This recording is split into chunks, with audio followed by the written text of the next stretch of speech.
Sahabat inspirasi, pernahkah kalian merasa bahwa hidup ini seperti roda yang terus berputar di tempat?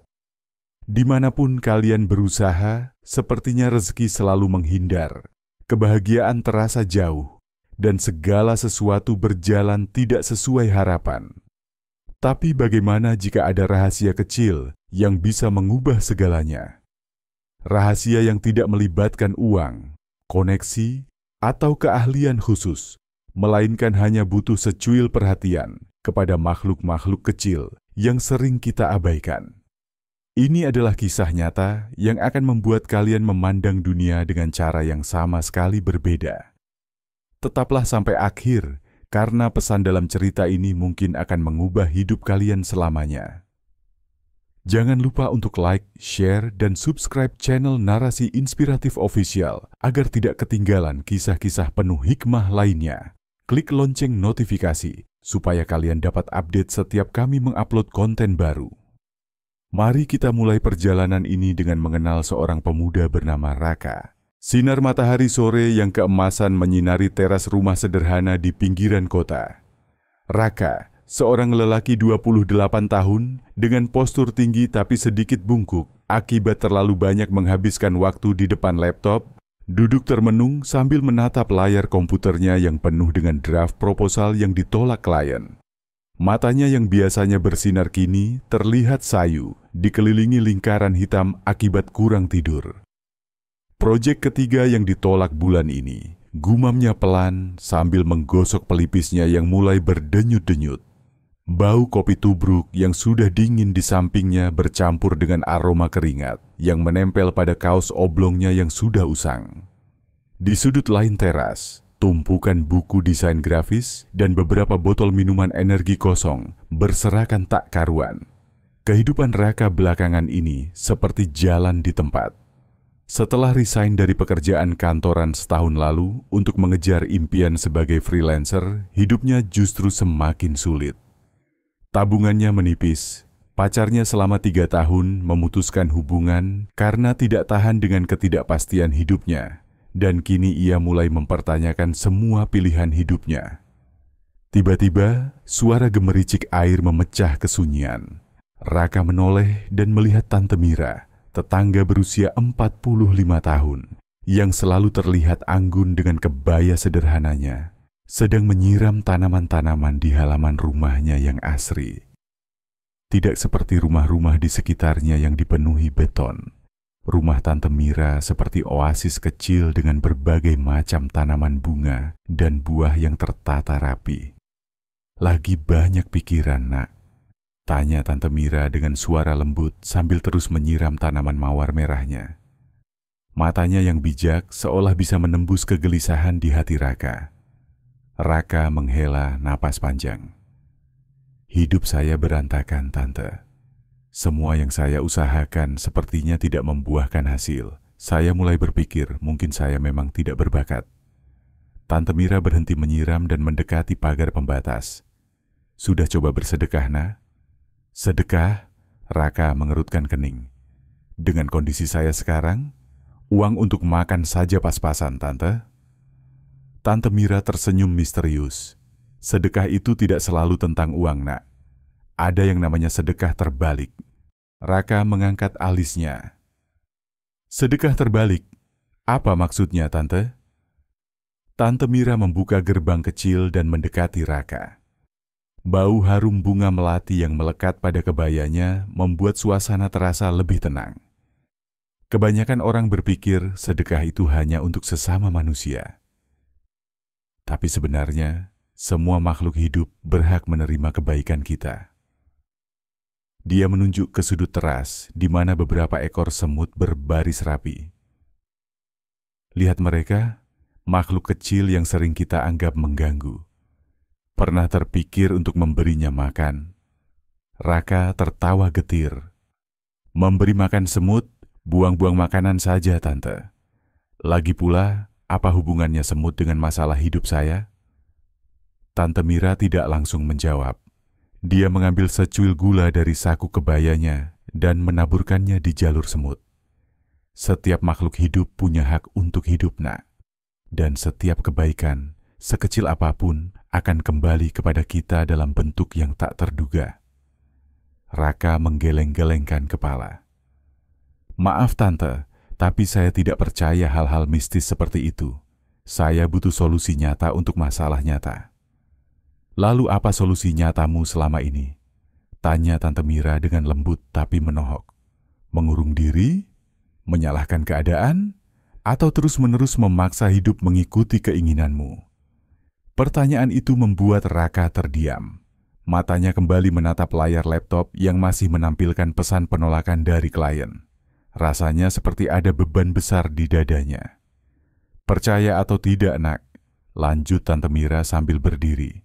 Kadang jawaban dari masalah besar kita datang dari hal-hal kecil yang kita abaikan. Dia menepuk-nepuk pundak Raka dengan lembut. Cobalah besok pagi, taruh sedikit gula untuk teman-teman kecilmu itu. Lihat apa yang terjadi. Setelah Tante Mira pergi, Raka tetap duduk termenung. Matanya tertuju pada barisan semut yang sekarang mengerumuni gula tadi. Pikirannya berkecamuk antara rasa tidak percaya dan penasaran. Ini benar-benar konyol, bisiknya pada diri sendiri. Tapi entah mengapa, di sudut hatinya yang paling dalam, ada sesuatu yang mendorongnya untuk mencoba. Malam itu, sebelum tidur, Raka mengambil sendok kecil gula dari dapurnya dan meletakkannya di sebuah tutup botol bekas. Dengan perasaan setengah menyesal telah membuang gula percuma, dia meletakkannya di sudut teras. Untuk apa aku melakukan ini? Gumamnya sambil menggelengkan kepala sebelum kembali ke kamarnya yang berantakan, penuh dengan baju kotor dan tumpukan buku. Keesokan paginya, Raka terbangun oleh suara hujan yang mengguyur atap rumahnya. Matanya masih berat ketika ia teringat akan percobaannya yang konyol semalam. Dengan setengah malas, ia membuka jendela kamar dan melihat ke arah teras. Tutup botol bekas tempat ia menaruh gula itu masih terlihat di sudut, basah terkena air hujan. Sudah pasti larut semua, gumamnya sambil menggosok mata. Namun ketika ia melihat lebih dekat, sesuatu yang tak terduga membuatnya terpana. Koloni semut-semut itu masih bertahan di sana, membentuk formasi rapi di sekitar sisa-sisa gula yang belum sepenuhnya larut. Beberapa ekor bahkan tampak berusaha menyelamatkan butiran gula yang mulai hanyut. Raka terduduk di ambang jendela, memperhatikan dengan seksama. Ada sesuatu yang mengharukan tentang ketekunan makhluk-makhluk kecil itu. Tanpa sadar, ia mengambil payung dan berjalan ke teras. Dengan hati-hati, ia memindahkan tutup botol itu ke tempat yang lebih terlindung dari hujan. "Kalian memang bandel ya," bisiknya sambil mengamati semut-semut yang terus bekerja.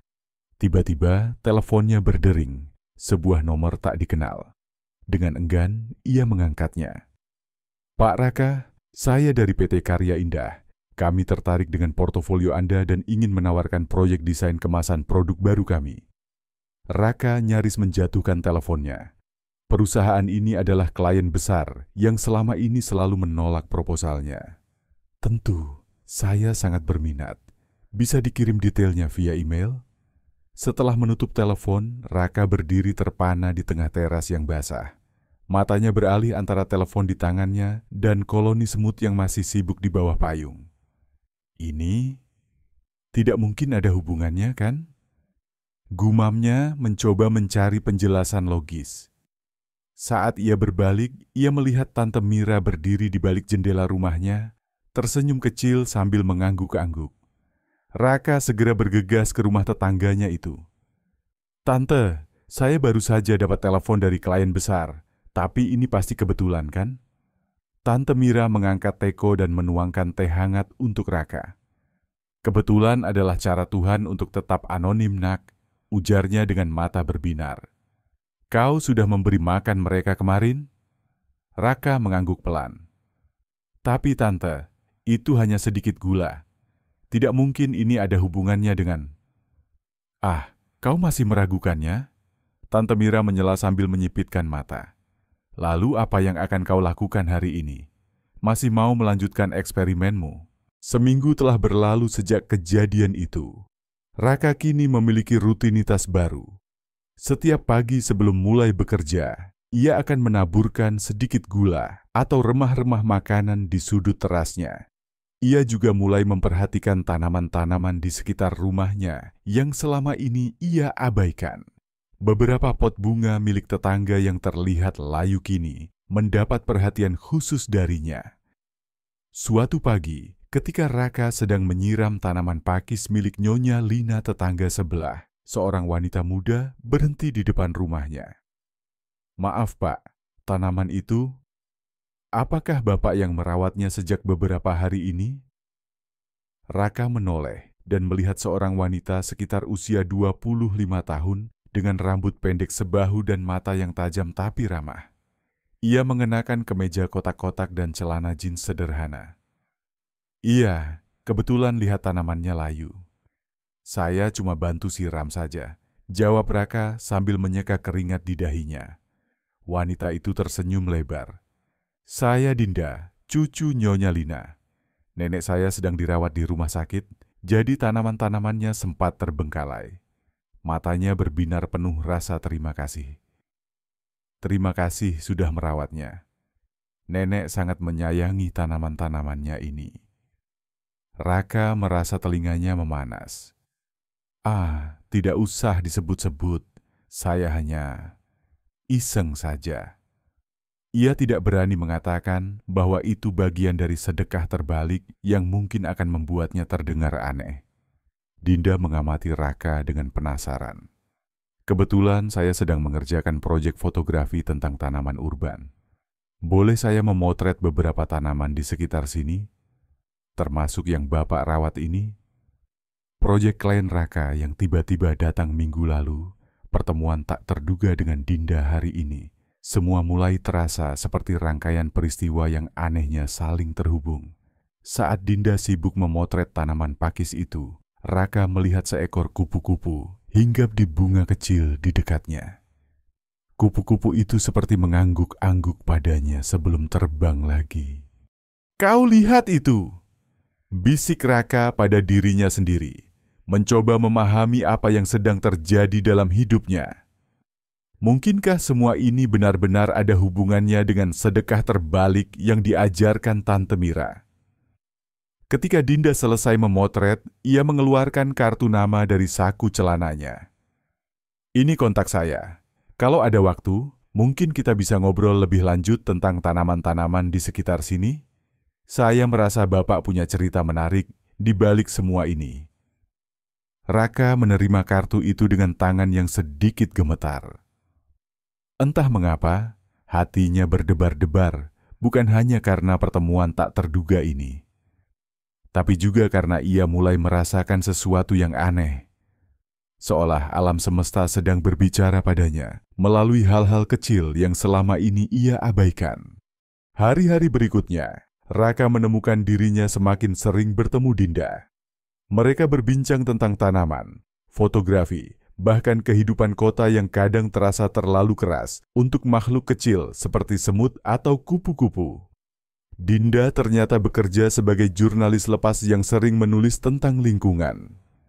Suatu sore, ketika Raka sedang memberi makan kucing liar di belakang rumahnya, Dinda muncul dengan kamera di tangan. "Jadi selain tanaman dan semut, kau juga merawat kucing jalanan?" tanyanya sambil jongkok di sebelah Raka. Mengamati kucing belang oranye yang sedang asik menyantap ikan asin, Raka tersenyum kecut. Awalnya cuman iseng, tapi sekarang ia menggaruk kepala. "Aneh ya, rasanya seperti ada hubungan aneh antara semua ini dengan perubahan nasibku belakangan." Dinda memicingkan mata. "Hubungan aneh seperti apa?" Raka menghela napas. Ia tidak yakin apakah harus menceritakan tentang sedekah terbalik yang mungkin terdengar seperti takhayul. Tapi entah mengapa, ada sesuatu tentang Dinda yang membuatnya ingin jujur. "Begini," katanya pelan. "Awalnya Tante Mira, tetanggaku, bilang kalau kita harus bersedekah tidak hanya ke manusia, tapi juga ke makhluk lain, tanaman, hewan, bahkan semut. Ia menunjuk ke arah koloni semut di sudut dinding. Aku menganggapnya omong kosong, tapi semenjak aku mulai melakukannya, Dinda tidak menertawakannya. Sebaliknya, matanya berbinar penuh ketertarikan. Itu sebenarnya masuk akal secara ekologis. Merawat rantai kehidupan kecil di sekitar kita berarti menciptakan keseimbangan. Raka terkejut. Ia mengharapkan ejekan, tapi justru mendapatkan pengertian. Kau percaya? Dinda mengangguk. Aku pernah membaca penelitian tentang bagaimana lingkungan mikro yang sehat bisa memengaruhi psikologi manusia. Tapi, ia tiba-tiba memegang lengan Raka. Ada kucing ini terluka. Kucing belang oranye itu ternyata memiliki luka cukup dalam di kaki belakangnya. Tanpa pikir panjang, Raka mengangkatnya dengan hati-hati. Aku akan bawa ke vet. Ada yang buka 24 jam di dekat sini kan? Dinda langsung berdiri. Aku ikut. Malam itu setelah menunggu berjam-jam di klinik hewan, mereka pulang dengan kucing yang sudah diobati dan sebuah janji untuk bertemu lagi besok untuk kontrol. 2 minggu berlalu. Kucing yang mereka selamatkan, yang kini dinamai Oji, sudah menjadi penghuni tetap di teras rumah Raka. Hubungannya dengan Dinda pun semakin dekat. Mereka bahkan mulai merencanakan proyek kecil-kecilan, membuat taman mini untuk menarik lebih banyak kupu-kupu dan lebah polinator. Namun suatu pagi, ketika Raka sedang asik menyusun proposal untuk klien barunya, teleponnya berdering. Nomor yang sudah lama tidak muncul di layarnya. Siska, mantan pacarnya. Raka, Aku perlu bicara. Suara Siska terdengar parau. Raka menghela napas. Sekarang tidak bisa, Sisik. Aku ada deadline. Aku hamil. Telepon itu seperti petir di siang bolong. Raka nyaris menjatuhkan ponselnya. Bukan anakmu, tenang saja, sambung Siska cepat. Tapi orangnya kabur. Aku tidak tahu harus bagaimana. Aku ingat kau selalu baik. Di tengah kebingungannya, Dinda tiba-tiba muncul di pintu, membawa bingkisan makanan untuk sarapan mereka seperti biasa. Senyumnya pudar ketika melihat ekspresi Raka. Ada apa? Tanyanya pelan. Raka tidak segera menjawab. Pikirannya berputar antara tanggung jawab moral pada mantan pacarnya dan perasaan baru yang mulai tumbuh pada Dinda. Sementara itu, di luar jendela, Oji si kucing menggeram kecil melihat seekor tikus berlarian di sudut dinding, di tempat yang biasanya menjadi jalur semut-semut yang selalu diberi makan Raka. Koloni semut itu hari ini terlihat tidak beraturan, seolah merasakan ketegangan yang tiba-tiba memenuhi rumah kecil itu. Tante Mira, yang kebetulan lewat, mengamati semua ini dari balik jendelanya. Ia menggeleng pelan, lalu mengambil secarik kertas dan mulai menulis sesuatu dengan huruf-huruf anggun. Sedekah terbalik mengajarkan keseimbangan. Tapi hidup selalu menguji, apakah kebaikan kita tulus atau hanya mengharapkan imbalan. Kertas itu ia selipkan di bawah pintu rumah Raka. Tepat ketika di dalam, suara Siska yang menangis masih terdengar dari telepon, dan Dinda berdiri kaku dengan wajah yang mulai tertutup kekecewaan. Di luar, awan mendung mulai mengumpul, seakan mencerminkan badai emosi yang akan segera meledak dalam hidup Raka. Hujan turun deras ketika Raka akhirnya menutup teleponnya. Wajahnya pucat, tangannya gemetar. Dinda masih berdiri di depan pintu, bingkisan makanan kini tergenggam erat di tangannya. Jadi, mantanmu hamil dan kau akan membantunya? Tanya Dinda, suaranya datar tapi mata berbinar basah. Raka menghela napas berat. Aku tidak bisa meninggalkannya dalam keadaan seperti ini, Din. Dia tidak punya siapa-siapa. Dan aku, Dinda memotong, suaranya tiba-tiba pecah. Apa yang sebenarnya terjadi antara kita, Raka? Apakah semua ini hanya karena kau merasa sedekah terbalikmu membawa kau kepadaku? Pertanyaan itu seperti tamparan. Raka terpana. Selama ini, ia tidak pernah mempertanyakan perasaannya pada Dinda. Tapi benarkah itu murni? Atau hanya karena ia mengira Dinda adalah hadiah dari semesta atas perbuatan baiknya? Di luar, petir menggelegar. Oji si kucing mendesis ketakutan, lalu bersembunyi di bawah meja. Aku tidak tahu, jawab Raka jujur, tangannya meremas rambutnya sendiri. Tidak, kau tahu. Dinda meletakkan bingkisan makanan di atas meja dengan pelan. Aku butuh waktu untuk memikirkan semua ini. Sebelum Raka bisa berkata lagi, Dinda sudah menghilang dalam guyuran hujan, meninggalkannya sendirian dengan telepon yang masih berdering. Kali ini dari klien utamanya yang membatalkan proyek besar mereka tanpa penjelasan. Raka terjatuh di kursinya, kepala berdenyut-denyut. Di sudut ruangan, ia melihat secarik kertas yang diselipkan di bawah pintu. Dengan tangan gemetar, ia mengambil dan membacanya. Sedekah terbalik mengajarkan keseimbangan. Tapi hidup selalu menguji, apakah kebaikan kita tulus atau hanya mengharapkan imbalan. Tulisan Tante Mira. Raka menatap kosong ke arah terasnya. Koloni semut yang biasanya rapi berbaris kini berantakan. Beberapa bahkan terlihat mati di antara butiran gula yang basah terkena air hujan. Tanaman-tanamannya layu, seolah merasakan kekacauan dalam dirinya. Ini adalah titik terendahnya sejak lama. 3 hari berlalu dalam kesunyian. Raka tidak pergi kemana-mana, bahkan tidak menyentuh laptopnya. Satu-satunya yang ia lakukan adalah merawat Oji yang terluka. Kucing itu terjepit pintu ketika ia sedang panik. Di pagi keempat, ketika sinar matahari mulai menembus awan, Raka duduk di teras dengan secangkir kopi. Matanya tertuju pada semut-semut yang berjuang membangun kembali koloninya. Tiba-tiba, ia mengerti. Dengan tenang, ia mengambil sedikit madu dan menaruhnya di jalur semut.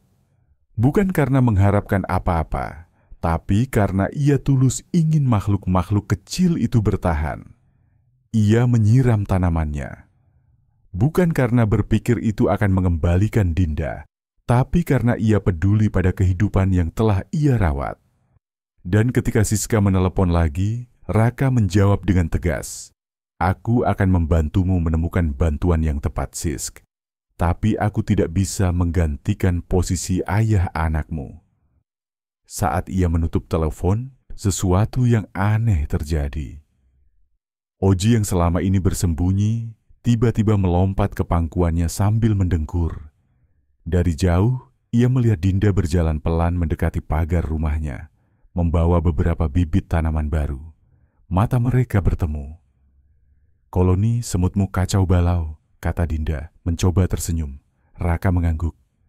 "Aku juga." Dinda menarik napas dalam. Aku butuh penjelasan, tapi sebelumnya, ia mengangkat bibit itu. "Aku bawa lavender, katanya bisa mengundang kupu-kupu lebih banyak." Raka merasa dadanya terasa lebih ringan.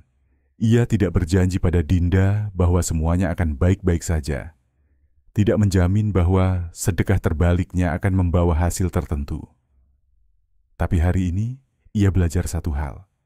Kebaikan yang tulus tidak membutuhkan imbalan, karena memberi itu sendiri sudah merupakan hadiah. Dan ketika Dinda akhirnya duduk di sampingnya, membantu menanam lavender itu, Raka menyadari, mungkin justru ketika kita berhenti menghitung-hitung berkah, saat itulah kita benar-benar siap menerimanya. Minggu-minggu berikutnya, Raka perlahan membangun kembali hidupnya. Tapi kali ini, dengan pemahaman yang lebih dalam tentang arti memberi. Ia tetap membantu Siska menemukan bantuan profesional melalui program pemerintah untuk ibu hamil, tapi dengan menjaga batasan yang jelas. Klien yang membatalkan proyek ternyata mengalami masalah internal, dan ketika mereka kembali menghubunginya, Raka menerimanya dengan syarat-syarat yang lebih adil. Yang paling istimewa adalah proyek kecilnya bersama Dinda. Mereka mengubah sudut-sudut kosong di lingkungannya menjadi taman mini penuh bunga yang menarik kupu-kupu dan lebah. Bahkan warga sekitar mulai tertarik, dan tanpa direncanakan, terbentuklah komunitas kecil peduli lingkungan. Suatu sore, ketika mereka sedang duduk di teras rumah Tante Mira minum teh, Dinda tiba-tiba bertanya, "Kamu masih percaya sedekah terbalik itu bekerja?" Raka memandang ke arah semut-semut yang kini koloninya berkembang pesat di pot bunga. Aku percaya bahwa ketika kita tulus memberi ke manusia, hewan, tanaman, kita sedang menciptakan dunia yang lebih baik. Dan hidup dalam dunia yang lebih baik itu sendiri sudah merupakan berkah. Tante Mira tersenyum bangga sambil mengangguk-angguk.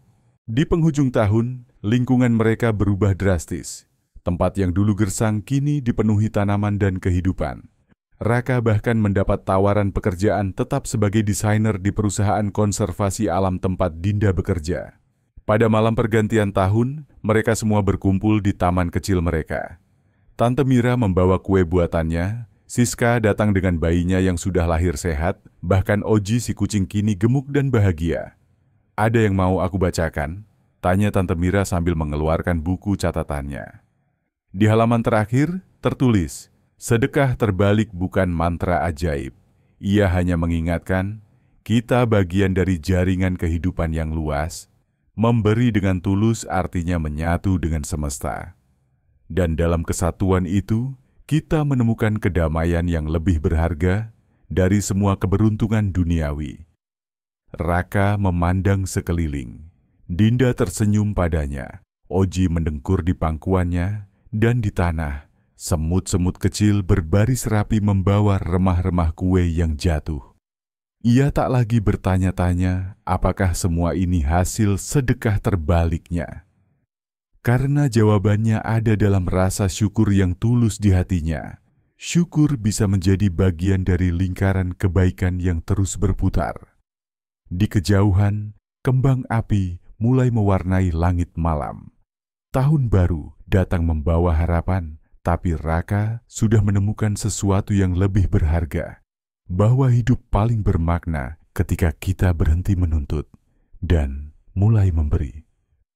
Sahabat inspirasi, dari perjalanan Raka, kita belajar bahwa kebaikan itu seperti lingkaran. Semua yang kita berikan akan kembali, meski tak selalu dalam bentuk yang kita harapkan. Sedekah terbalik mengajarkan kita 3 pelajaran utama. Kebaikan tidak memilih. Bersedekahlah pada semua makhluk, karena setiap kehidupan berharga di mata semesta. Ikhlas adalah kunci.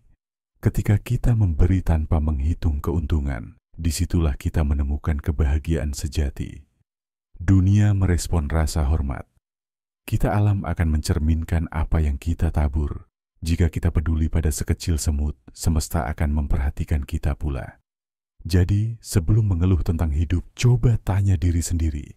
Sudahkah aku memberi hari ini, bahkan pada secuil gula untuk semut?